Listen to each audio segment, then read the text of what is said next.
नमस्कार, आप देखना शुरू कर चुके हैं सीएन का डिजिटल प्लेटफॉर्म। मैं पटना में हूँ और हमारे साथ मौजूद हैं जेडीयू के तेज तर्रार प्रवक्ता हिमराज साहब। आज हम इनसे समझने का प्रयास करेंगे कि सनातन संस्कृति पर लगातार हमला हो रहा है। इस क्रम में सबसे पहले राष्ट्रीय जनता दल के संबद्ध विधायक सह शिक्षा मंत्री चंद्रशेखर ने रामायण पर व्यतीत बयान दिया।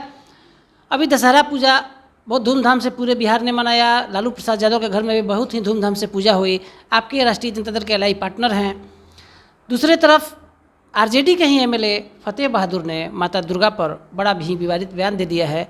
बीजेपी लगातार हमलावर है, सवाल पूछ रही है कि क्या हो रहा है, क्या कहेंगे इस पर हिमराज साहब?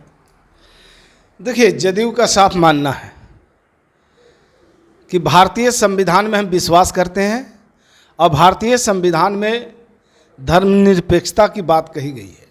और धर्मनिरपेक्षता की बात इस रूप में कही गई है कि हम किसी भी धर्म के मानने वाले लोगों को उनके दिलों पर कोई ऐसी बात बोल करके चोट ना पहुंचाए, आघात ना पहुंचाए। हमें भारतीय संविधान ने अभिव्यक्ति की आज़ादी दी है।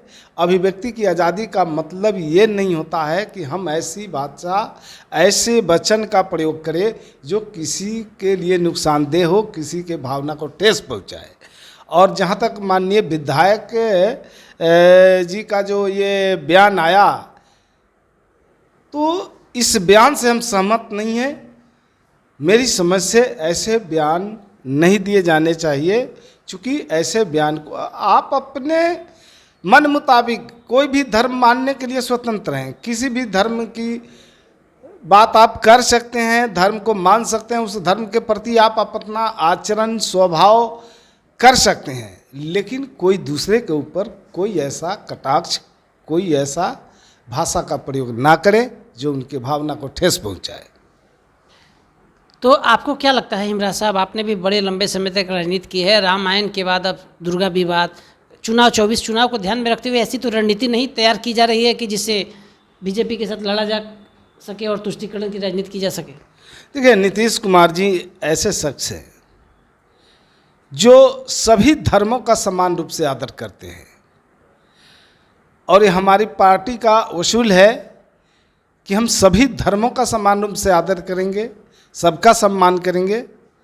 किसी खास धर्म के व्यक्ति को, उसके अनुयायियों को हम ऐसी भाषा, ऐसा वचन, कोई भाषा नहीं बोलेंगे जिससे उनको आघात लगे, ठेस पहुँचे। आप देख लीजिए कि नीतीश कुमार जी सभी धर्मों के कार्यक्रम में जाते हैं, सभी धार्मिक कार्यक्रमों में जाते हैं, सिखों के कार्यक्रम में जाते हैं, अल्पसंख्यकों के, मुस्लिम धर्म के मानने वाले लोगों के कार्यक्रम में भी जाते हैं, बौद्धों के कार्यक्रम में भी जाते हैं, हिंदू धर्म के अंतर्गत आने वाले तमाम पर्व त्योहारों के ऊपर भी हमेशा लोगों के बीच जाते हैं। अभी दुर्गा पूजा हुआ, पटना के सभी पंडालों में भी जाने का काम किए। तो जिस धर्म में जाते हैं सभी धर्म के लोग कहते हैं कि नीतीश कुमार जी मेरा है। तो हमें लगता है कि देश में ऐसा नेता बहुत कम ही मिलेंगे जो सभी धर्मों के लोग कहें कि ये मेरा है व्यक्ति। तो ये सौभाग्य है नीतीश कुमार जी का। और ये सौभाग्य ये भी है कि जब भारत से बाहर, जब G20 के सम्मेलन में जो लोग आए थे विदेश से, उन लोगों ने क्लाइमेट लीडर की संज्ञा दी नीतीश कुमार को। ये शायद भारत में पहले व्यक्ति होंगे जिन्हें क्लाइमेट लीडर कहा गया।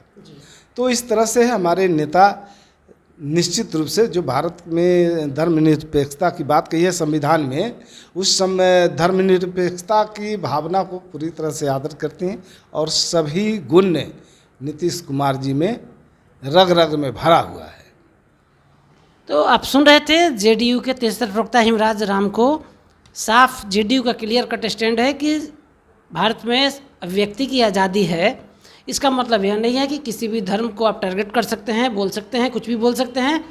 साथ ही हिमराज राम ने साफ साफ जो आरजेडी के एमएलए हैं फतेह बहादुर, उनके बयान से किनारा करते हुए साफ साफ कह दिया कि नीतीश कुमार सभी धर्मों में विश्वास करने वाले नेता हैं और जेडीयू का क्लियर कट स्टैंड है कि सभी धर्मों का सम्मान होना चाहिए। हमारे सहयोगी सन्नी कुमार मिश्रा के साथ कौशलेंद्र, पटना से।